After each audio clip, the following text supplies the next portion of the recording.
Deməli, deyim sizə bir sürprizim var.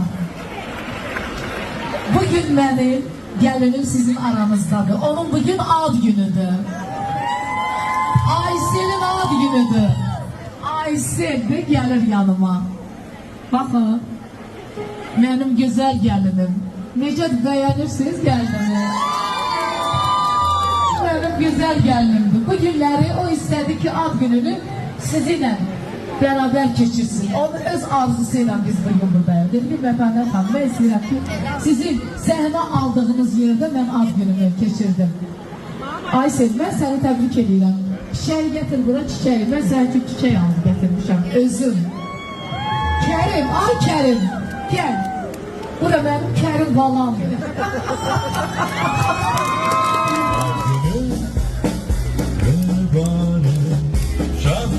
Yüz yaşa, 100 yaşa.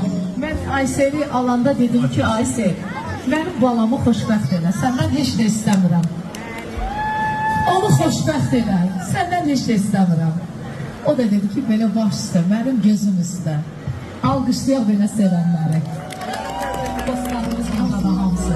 Can, öpürəm hamımızı, bağrıma basıram. Hamımızı öpüb bağrıma basıram. Çox sağ olun. Bizi deyil. Bu da benim mətanətim, mətiş qızım. Bu da mənim şifanlı qasıdır. Ay sağ olun.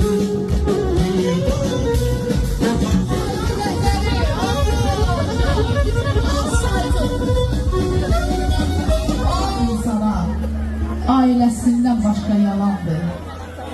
Almışlar.